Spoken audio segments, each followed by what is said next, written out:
I never thought I would speak of this openly. For years, I carried the weight of something unexplainable, something that gnawed at the edges of my own identity. I have seen faces in ways that are not meant for human eyes, and I have traced details that I cannot unsee. What I am about to recount is not fiction, though it reads like it might be. It is a matter of records, sketches, and a sequence of events that have left me questioning my own place in the world. I do not tell this for sympathy or notoriety. I tell it because it is true, and it is necessary to say aloud. What follows is the story of how I became the image of something I feared more than death. Far above the green hills and quiet forests, a small cloud floated alone in the blue sky. But this isn't a tale of gentle winds or wandering skies. The call came on a Tuesday morning, a quiet kind of alarm that doesn't quite wake you until it's too late. The precinct had a new case, a hit and run on the east side, a young woman killed on her way home from work. They wanted me there immediately, the words clipped and businesslike over the phone. I've drawn countless faces in my career, every one of them a stranger's pain transposed onto paper, but nothing could have prepared me for what awaited in the witness room. She was calm, but trembling. Her eyes fixed somewhere just past me, as though she were staring through the world itself. I asked her to tell me what she remembered: the man's hair, the curve of his nose, the shape of his jawline. I began to sketch, my fingers moving on their own, the graphite dragging across the page in lines I couldn't yet understand. The woman paused, blinked once. "That's him," she whispered, and I froze mid-stroke, staring down at the sketch as though it were a reflection in dark glass. The face on the page was mine, exactly mine. I checked the measurements, the angles, the slightest tilt of the eyebrows. Every detail matched. I forced myself to take a breath, to rationalize it. Stress, shock, some trick of perspective. I asked her again to describe him, her words now slicing through the numbness. Each feature she repeated aligned perfectly with my own. I excused myself under the pretense of adjusting the lighting and stumbled into the hallway, the echo of my own heartbeat loud enough to drown out everything else. Back in the precinct, I tried to shake it off. It had to be coincidence. My face is ordinary? They all are. That's what I told myself. But when I sat down with the detective in charge, she slid a file across the table toward me. Cold cases, years of unsolved assaults, robberies, even a couple of murders, each with a composite sketch. My stomach dropped as I lifted the first sheet. The face staring back at me was mine, again and again over decades. Each sketch dated before I was born. I don't know how long I sat there staring, my voice low and worn as the moment stretched, pencil trembling in my pocket. The detective cleared her throat, unaware of the private panic brewing inside me. "Do you recognize anyone?" she asked. I wanted to scream, to tell her the truth, but the words would not form. Instead, I muttered some professional detachment, some neutral answer that didn't reveal that I might very well be the person they were looking for.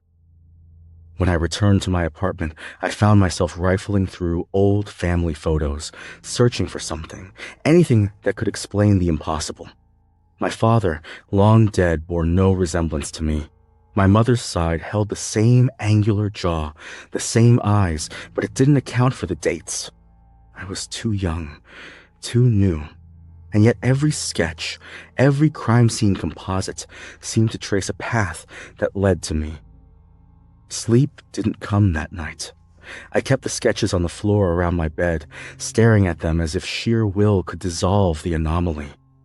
I knew I should call someone, a psychiatrist maybe, but fear held me silent. Fear and a creeping suspicion that I might already be too deep in a pattern I did not understand. The idea that someone could be orchestrating this across generations, something hidden in my family's past, gnawed at the edges of my sanity. The next day, I returned to the precinct under the pretense of routine work. My voice low, Worn by the weight of what I carried, I moved through that dim, familiar space. My hands shook slightly as I picked up a pencil, trying to sketch out the witnesses' statements with a calm I did not feel, with a detachment I could no longer claim. I could feel the officer's eyes on me, steady, expectant, the unspoken understanding settling over the room like a shadow that I was the one meant to translate memory into art. Line by line, curve by curve, I forced my hand to obey. But the image that emerged could not be denied. It was me. I asked to see the witness again, ostensibly to refine the sketch. I needed to hear her describe him once more, to see if my mind was betraying me. She spoke slowly, almost reverently, and every word carved my features into the paper again. She didn't know me, yet her memory conjured me with impossible precision. My stomach knotted, my throat dry. I realized then that this was no accident, no trick of coincidence. Something in the world had chosen me, or something in my blood, and it had been waiting for this moment. The sketches began to blur together in my mind, past and present, familiar yet foreign.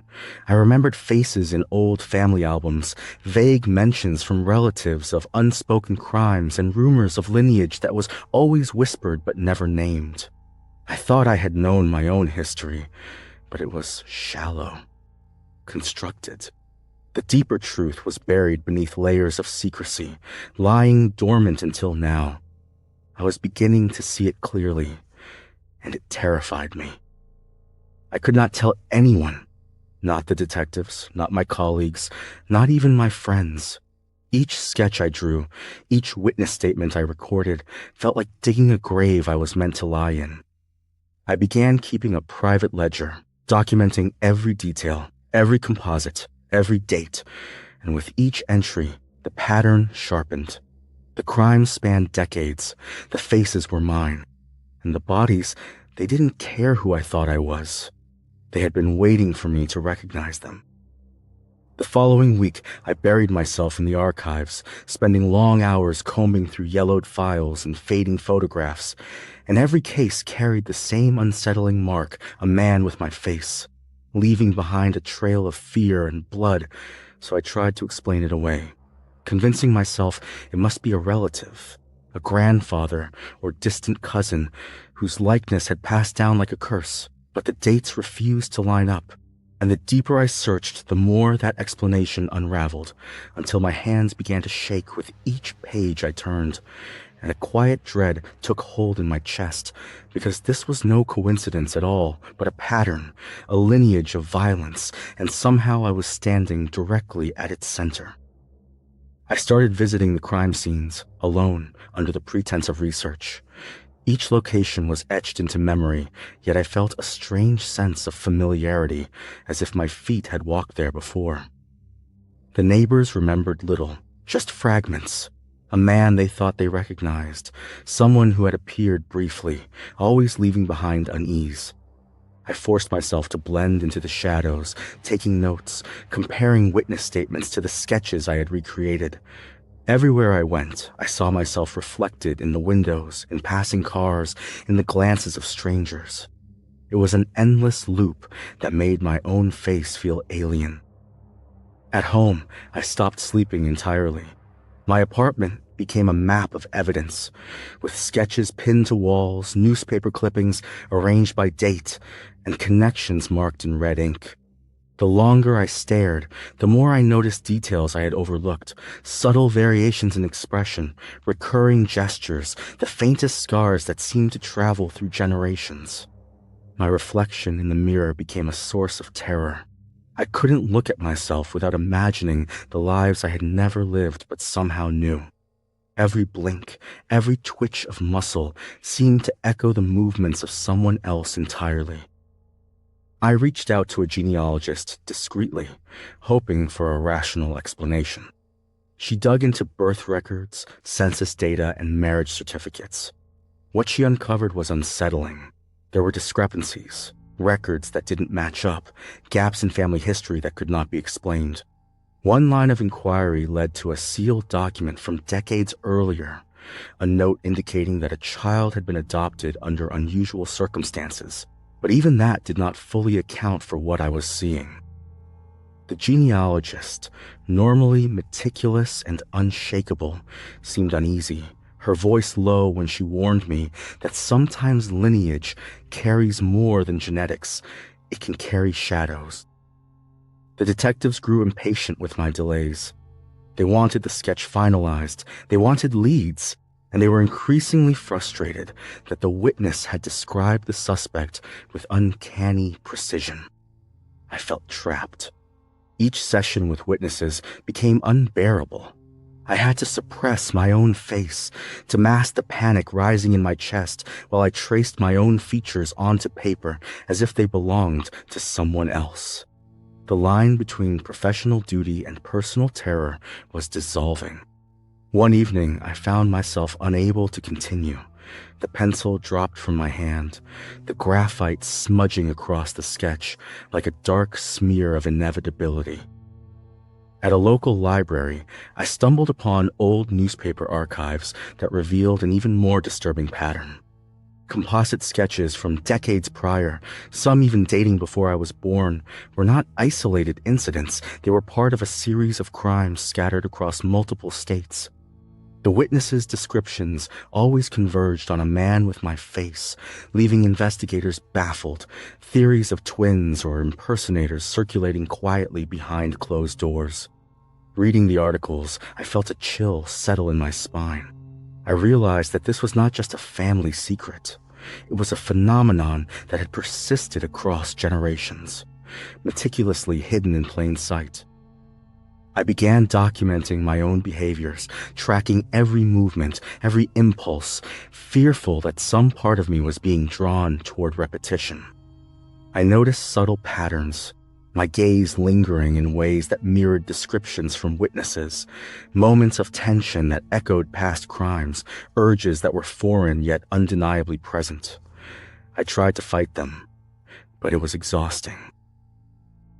Every day, the walls of my apartment seemed to close in, the sketches glaring down at me with accusatory eyes. It became clear that I was not merely observing a legacy of violence, I was entwined in it, whether I wanted to be or not. One night, a knock at the door startled me. It was a detective, face tense, holding a file I hadn't seen before. "We found another scene," she said quietly, "and the witness insists it looks like him. Like you." My throat went dry. I tried to maintain composure as she detailed the crime, a brutal assault with uncanny resemblance to past cases. She looked at me, waiting for a response, unaware that I was the only one who could see the pattern in its entirety. I nodded slowly, careful not to betray panic, while the room felt smaller, suffocating. I began questioning everyone I knew, subtly searching for relatives who might have disappeared or adopted children under mysterious circumstances. I traced genealogies and old addresses, interviewed distant cousins, and scanned birth certificates with obsessive precision. Nothing explained the timing. Nothing explained how the face I lived with daily was the same face that had haunted crime scenes for decades. And yet, each clue only drew me further into the labyrinth. I felt like I was being watched not by strangers, but by the ghosts of the men who had worn my face before me. By the time I returned to the precinct, I had started sketching compulsively, unable to stop myself. The lines of my face, my features, became a roadmap of terror, a confession written in graphite. Witnesses came and went, each describing a man who was me, each adding to the mounting evidence that I was somehow the central figure in a chain of violence spanning decades. My colleagues whispered about coincidences, genetics, and mistaken identity, but I knew better. The sketches told a truth I could no longer ignore. I was part of a lineage I didn't understand, and the world was slowly closing in to recognize me, as it always had. I avoided mirrors during the day, but at night, I could not escape my reflection. I would stare for hours, tracing the lines of my own face, searching for clues, answers, or warnings. Each night, I felt a growing sense of inevitability, as though the crimes I had only observed were slowly imprinting themselves onto my soul. I could no longer tell where observation ended and inheritance began. Fear, once manageable, had become a living, breathing thing, feeding on my isolation and obsessive research. My face in the mirror was no longer mine. It was a warning, a sign, and a question I could not answer. The next morning, I arrived at the precinct to find an officer waiting with a thin envelope, no markings, no name. Inside were photographs of a man, standing in shadows, the face unmistakably mine. The back of the photos had dates spanning decades, locations scattered across multiple states, none of which I had visited personally. My hands shook as I traced the outline of my features in the grainy images. I realized then that whatever was happening was far larger than me. Some force in human form had been orchestrating a lineage of violence and deception, and I was now entangled in its final act. I tried to warn the detectives, but they were already connecting dots that I could not undo. They discussed warrants, interviews, and the sketch's uncanny accuracy, never understanding that the sketch itself was a confession. I watched them talk, the office lights harsh and unforgiving, and felt an emptiness growing inside me. It was not fear for my life, though I recognized the danger. It was terror of the truth that had settled behind my eyes for decades, hidden until now. Every word spoken around me seemed to echo a pattern I had studied for weeks, yet the realization that I was both witness and suspect crushed me. I returned to the crime scenes in secret, retracing steps I had walked only in imagination before. The familiar streets felt alien, twisted by the knowledge of repetition and inheritance. I saw shadows of myself in every corner, glimpses in reflective windows, the faintest hint of movement that wasn't mine. The witness's memories merged with mine, creating a hall of mirrors in which I could not distinguish reality from recollection. It was becoming impossible to function, impossible to separate the crimes from the man I knew myself to be. At home, I received a call from the genealogist.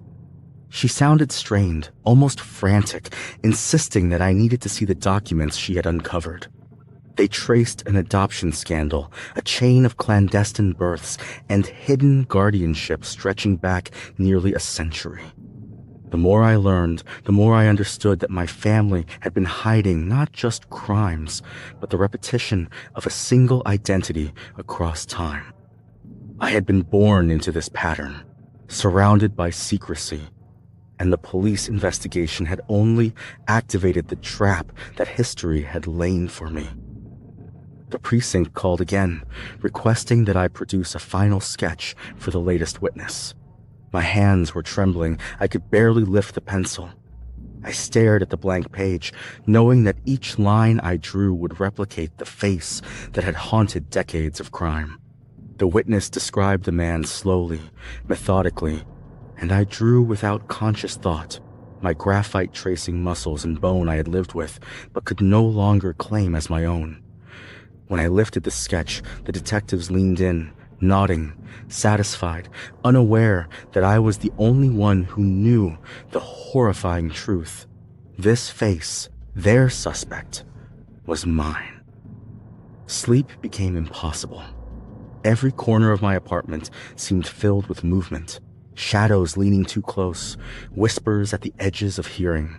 I stopped answering calls, avoided food, and drifted through days and a days, haunted by photographs, sketches, and faces that belonged to no one yet. All seemed mine. My reflection mocked me. I could no longer look in a mirror without seeing 100 crimes replayed across decades, all of them tied to the same set of features. The idea of my own identity seemed a lie. Something invented to hide a continuity of violence I could neither comprehend nor escape. I started keeping a journal, trying to catalog every emotion, every detail, every clue. The entries became erratic, shifting and drifting the way a shadow changes shape across a long, empty field. Obsessions written as though by multiple hands, my handwriting shifting without awareness. I documented witness statements, police reports, photographs, genealogical records, and sketches, all of them slowly circling back toward me. I wrote of the terror, the exhaustion, the inability to know who I truly was versus who history had decided I would be. The journal was no longer a tool. It was a mirror reflecting a fractured self, multiplying the horror across every page. One night, I woke to a sound at the window. I froze, listening. Footsteps on the fire escape. Shadows moving. I wanted to flee, but my body was locked in fear. A single flashlight beam swept across the glass, illuminating the sketches I had taped to the walls. I realized with a sinking clarity that I was being watched, not as a witness or an investigator, but as the embodiment of a legacy that refused to die. Whoever or whatever had maintained this lineage was still active, still observing, and now I was its immediate target. I returned to the precinct one final time, determined to confront the evidence, to plead for understanding. The detectives were skeptical, frustrated by the impossibility of my claims. I showed them photographs, sketches, documents, and they shook their heads, unable to reconcile the facts with reason. I wanted to scream that the man they were looking for had always been me, that the crimes were tied to a bloodline I could trace but not escape. Their disbelief mirrored the helplessness I felt. No one could stop the pattern, and no one could know the truth without seeing the world through the same lens of terror I had inherited. Now, I move through streets and offices, through precincts and archives, aware that every step might echo a crime I have not yet committed but am destined to repeat. I see witnesses, I hear descriptions, and each time I see myself through their eyes, I feel the pull of history tightening around my chest. The world sees me as a sketch artist, a professional, a neutral observer, but I know the truth. I am both hunter and hunted, observer and perpetrator, trapped in a lineage of faces that have existed long before I drew my first line. The pattern is alive, and it will not release me. I have traced every detail, followed every clue, and yet I remain a stranger to my own reflection. The line between identity and inheritance has dissolved, leaving only the echo of faces that are mine and not mine. I do not know where the cycle ends, or if it ever will, but I have learned one unshakable truth. Some legacies are carved into flesh long before a life begins, and some faces are destined to haunt generations.